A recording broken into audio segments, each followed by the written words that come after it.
Toutes les entreprises dans lesquelles j'ai travaillé, elles ont fait faillite juste après que je parte. J'espère que la prochaine, ça va pas être Ubisoft, parce que je suis parti il y a pas très longtemps. Juste avant Ubisoft, j'étais dans une petite startup qui faisait des jeux pour téléphone mobile. Et un des jeux sur lequel je travaillais, c'était Magic the Gathering sur téléphone. Magic, à la base, c'est un jeu de cartes super populaire et c'était la première fois qu'il arrivait sous une forme de jeu de téléphone. Et pour pouvoir faire fonctionner ça, il y a des serveurs et ces serveurs, on les hébergeait dans le cloud. Et comme c'est un jeu qui est déjà connu, il devient de plus en plus populaire. Il y a de plus en plus de joueurs qui commencent à rejoindre le jeu.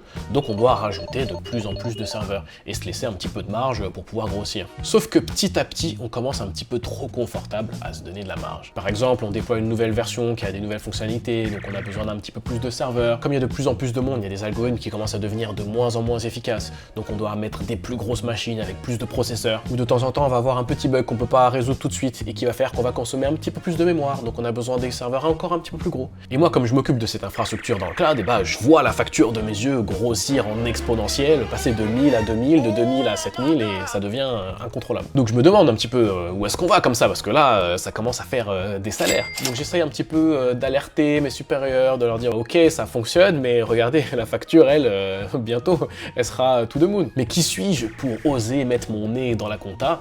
Occupe-toi de tes serveurs et puis tout ira bien. Donc moi je comprends le message, on veut privilégier la fiabilité, la rapidité d'exécution, on veut rajouter des fonctionnalités rapidement, l'optimisation, on verra ça plus tard. Jusqu'à ce qu'un jour, je reçois un mail. Bim, réunion d'urgence, demain matin, il faut absolument que tu sois là Thomas. Moi je me dis c'est bizarre parce que d'habitude les réunions on m'invite pas, on sait que je vais pas venir ou que je vais dormir. Et là le lendemain matin évidemment, ça va plus. La facture est devenue incontrôlable. Il y a deux gros problèmes. Non seulement la facture elle est super grosse, mais en plus, le taux auquel elle monte, c'est incroyable. On dirait qu'elle double chaque mois, quoi. Donc non seulement ça gaspille un peu de l'argent, mais surtout ça met en danger le business model du jeu, parce que c'est un jeu qui est gratuit. Et si pour pouvoir rajouter 1000 nouveaux joueurs gratuits, ça demande de payer 1000 $ en plus de serveurs, bah ça peut pas marcher. Donc là on dit Thomas, va falloir trouver des solutions, parce que là c'est plus possible. Il faut à tout prix réduire cette facture. Donc on fait le ménage, il y a pas mal de choses qui sont pas trop utilisées, qu'on peut enlever. Et surtout on passe quelques semaines à vraiment faire des optimisations au niveau logiciel pour pouvoir corriger les bugs qui consomment trop, et c'est ça vraiment qui fait baisser quand même un petit peu la facture. Malgré ça, l'entreprise n'a pas réussi à rentrer dans ses frais parce que dès que je suis parti, peut-être un mois plus tard, l'entreprise a fait faillite. Évidemment, il y a plein d'autres raisons, mais c'est sûr que jeter 15 000 € à la poubelle tous les mois, ça n'a pas dû aider. Et en arrivant à Ubisoft, j'ai revécu la même histoire, mais à une échelle x100. On avait notre propre data center avec nos propres serveurs, et on était en train de faire une migration vers le cloud, vers AWS. Et donc forcément, on voulait optimiser la fiabilité et la rapidité. Parce que comme on avait déjà tous les serveurs qui fonctionnaient, on voulait vraiment pas que dans la nouvelle infrastructure, il y a quelque chose qui se mette à pas marcher, parce qu'on a essayé d'économiser à droite ou à gauche. Et donc pour l'instant, on devait passer notre temps à ajouter des fonctionnalités et à fixer les problèmes. Ce qui peut être un peu frustrant en tant qu'administrateur, parce qu'on se dit, je pourrais passer 1 ou 2 semaines à optimiser les coûts, et je pourrais littéralement économiser 5 fois mon salaire annuel à l'entreprise.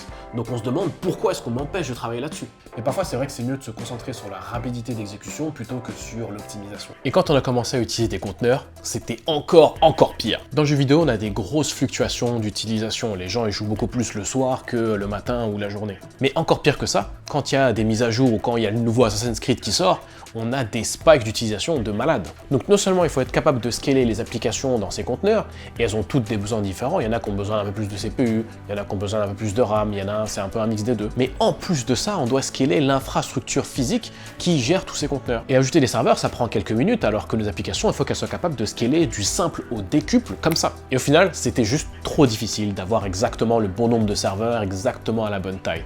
Et la moitié des serveurs du cluster, ils étaient tous à moitié vides. C'était plus simple et plus rapide de payer beaucoup plus cher, mais au moins, ça marche. Et c'est là que Cast AI rentre en jeu. C'est un outil qui permet de prendre ton infra Kubernetes et de faire tout un tas de petites optimisations qui seraient grave trop chiantes à faire manuellement. Donc là, j'ai un petit cluster Kubernetes que j'ai fait pour te montrer l'exemple. Et dedans, j'ai 2 applications qui s'appellent Sample Deployment et Sample Deployment 2. Et il y en a une qui consomme beaucoup de CPU, mais l'autre qui consomme beaucoup de mémoire. Donc du coup, c'est un peu chiant pour scaler mes conteneurs. Là, on voit que dans l'interface d'AWS, c'est déjà pas évident de savoir quelle application est sur quelle machine, est-ce qu'elles sont vraiment pleines, est-ce que j'ai de la place, etc. Donc ce qu'on va faire, c'est qu'on va brancher Cast AI directement dans mon cluster Kubernetes, comme ça il pourra regarder qu'est-ce qui se passe et me faire des petites recommandations. Donc comme j'arrive dans mon compte Cast AI ici, je fais connecter mon cluster, là bim, il me donne un petit truc à copier-coller. Je vais ici dans ma console, je viens coller l'autorisation, et Kubernetes va démarrer un agent dans mon cluster. On devrait le voir normalement si je rafraîchis ici. Bam.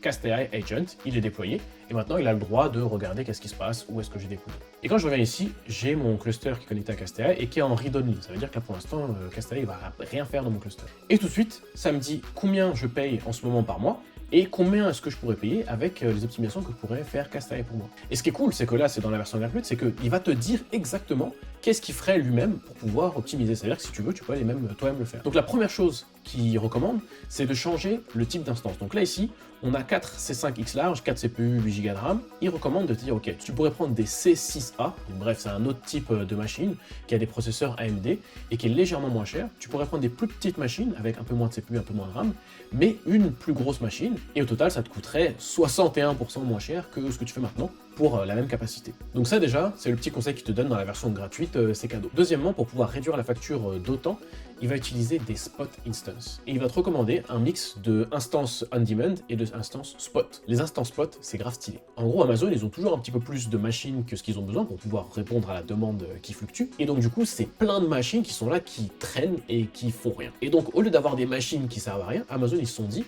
bon ok, ce qu'on va faire, ces instances, on va les vendre, mais beaucoup moins cher que d'habitude. Genre 2 fois, 3 fois moins cher que le prix normal. Par contre, évidemment, parce qu'il n'y a rien sans rien, ces machines-là, dès qu'on a quelqu'un qui veut les payer full price, et bah hop, on te l'enlève et on lui donne. Ça peut avoir l'air d'un gros inconvénient, mais si on a bien designé notre application et nos clusters, le fait de pouvoir perdre une machine, ça peut être complètement transparent et les utilisateurs vont jamais voir la différence. Et ça veut dire qu'on peut prendre avantage de cette fonctionnalité des instances spot et payer beaucoup moins cher parce qu'on peut dire ok, bah, la moitié des instances qu'on va utiliser, on va prendre des spots, et puis s'il y en a une dans le tas qui tombe, c'est pas grave. On en reprendra une autre spot, peut-être même une différente taille, ou alors on paiera full price, c'est pas grave, on paiera toujours moins cher que si on prenait que des instances à la demande. Et ce qui est bien, c'est qu'on peut vraiment choisir, il y a peut-être quelques applications qui sont un petit peu trop sensibles ou qui résistent mal au fait de perdre des machines, et donc on peut dire, bah, ces applications-là, on les mettra jamais sur des instances spot. Et ce qui est bien ici dans ce dashboard, c'est qu'on peut beaucoup mieux voir que dans l'interface d'Amazon, où est-ce qu'on en est. Combien est-ce qu'on paye, c'est quoi le nombre total de CPU, le nombre total de RAM qu'on a dans notre cluster, et combien est-ce qu'on utilise. Donc maintenant, si on veut vraiment passer à l'action, on peut cliquer ici sur Start Saving Now. Et là, ça nous donne une autre petite commande magique qui, cette fois-ci, va donner à CastAI l'accès au scheduler de mon conteneur. Ça veut dire que c'est maintenant CastAI qui va pouvoir décider, ok, cette application on la met là, celle-là on la met là. Il va aussi pouvoir décider le fait d'ajouter ou d'enlever des serveurs en fonction de ce qu'il y a besoin. Donc je vais venir copier-coller ça ici, tac, bim, boum, et après on va vouloir lui dire si on veut, bon CastAI, je te fais pas encore tout à fait 100% confiance, tu vas t'occuper juste de mes applications de dev, par exemple. Ou alors on peut carrément lui dire, ok, tu t'occupes de tout ce que tu veux. Et on peut même le configurer pour lui dire, ok, je veux que tu sois le plus agressif possible pour pouvoir me sauver le plus d'argent possible. Ou alors lui dire, je veux que tu sois quand même assez conservateur, fais pas des gros changements, parce que mes applications, elles aiment pas trop quand on perd des machines. Et maintenant qu'on a fait ça, on a accès aux fonctionnalités qui vont nous permettre de rebalancer notre cluster pour pouvoir tout mettre au bon endroit pour gagner de l'argent. Donc là, dans mon autoscaler, je vais l'activer. Je vais lui dire ou pas si je veux pouvoir utiliser des instances spot. Là, je peux lui dire que je veux que CastAI gère l'entièreté de mon cluster, ou je pourrais aussi venir ici pour lui dire de regarder juste certaines applications. Et après, je peux vraiment le configurer pour lui dire, ok, est-ce que tu vas utiliser des instances spot ou pas. Je peux lui dire aussi qu'il va s'occuper d'effacer les instances quand il y en a un peu trop, et on peut aussi lui mettre une limite pour pas que ça parte trop. Et on peut aussi lui mettre une limite en termes de nombre de machines ou nombre de CPU pour essayer de pas trop dépasser les coûts de temps en temps. Et le dernier ici, il rebalance, on va rééquilibrer notre instance. Donc ce qu'il nous disait tout à l'heure, le fait de choisir certains types d'instances pour nous faire économiser, le fait d'utiliser des instances spot, le fait de mettre certaines applications avec d'autres pour que tout soit bien compacté et coûte le moins cher possible, c'est là que ça va le faire automatiquement pour nous. Donc on peut venir ici, générer un plan. Là par exemple, je lui dis de ne pas utiliser des instances spot parce que sur le moment j'ai pas envie.